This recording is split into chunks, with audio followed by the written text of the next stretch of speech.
Hey guys, and welcome to my new channel.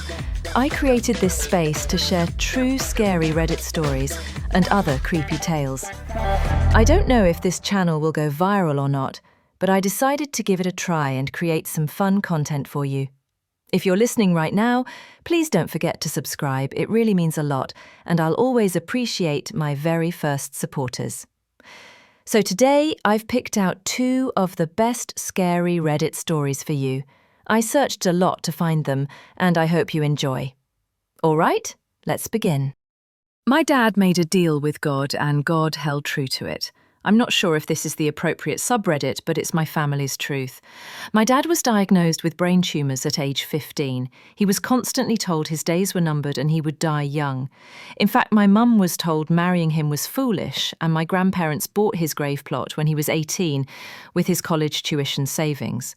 But he outlived all the diagnosis and had 5 children, 8 grandchildren, a 26-year marriage, and lived to 53. Now the deal with God. On September 15, 2006, my dad was hospitalised with 3 ping-pong-sized pus balls, the only way I can describe them, in his brain. The surgery to remove them was complicated, and he had a 20% survival rate. Prior to taking him into surgery, we all cried and were basically saying goodbye, knowing he may not make it. He said to us very matter-of-factly, "I spoke to God last night and asked for 1 more year, and he promised me that." We all kind of chalked it up to his heavy pain meds. Long story short, he survived. On September 15, he was walking to the bathroom, fell in the hallway, and died from a brain bleed. Exactly 1 year later. It took about 3 months after his death, when I was helping my mum to go through paperwork, and we found his discharge papers from his surgery. The date blew my mind. It's a coincidence I can't overlook. Like I told Mum, that was his day to move on. No matter where or how, it was going to happen. Love you, Dad. I hope your story reaches whomever it needs to. Am I overreacting, or is my mailman creepy? This will be long, so sorry in advance. I, 23 Eve male, live alone in a decently nice apartment in a nice neighbourhood for 2 years now. For the most part, the mail gets delivered to the mailboxes at the front entrance of the building. Occasionally, packages are delivered straight to apartment doors, and it's pretty convenient. Well, about a year ago, I was home from work during the day because I took the afternoon off to go to a doc's appointment. The doorbell rang, and I have a Ring camera. I saw it was the mailman, so I answered. I have this whole exchange on video. He was maybe in his 30s, white, short, like 5'5"-ish, very large glasses, really dishevelled, thin hair.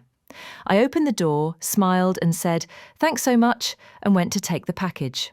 He stopped and stared at me like something was wrong, so I was like, "Oh, sorry, did you need to take a picture of the delivery or something?" And to my surprise, he said, "I know you. I've seen you before." And you can see on the camera my face changes, my body demeanour gets uncomfortable, and I move behind the door. I said, "I'm sorry, I don't think we've met." I went to shut the door, but he raises his voice and takes a step forward and said, "I've seen your name on your mail. I found you on Instagram." My face went white and I froze. I said, "Me?" I was kind of like a deer in headlights. He said, "Yeah, you're a person of interest on Instagram for me. Your account was private, but you're pretty." I said, "Thanks," and slammed the door, locking it quickly. I was happy to know I caught the whole thing on video. I showed it to my then boyfriend, who agreed it was weird. A few days later on Saturday, he's back at my door. He rang the bell about 10 times, waiting a few minutes, just staring. I answered him through the doorbell and said, "Hi, you can just leave any mail, thanks." What he said next made me shake. He said, "I actually don't have any mail for you today. I just wanted to say hi. Can I come in for a glass of water?" I decided to just not answer. To be I didn't know what to say. But then about 2 weeks go by.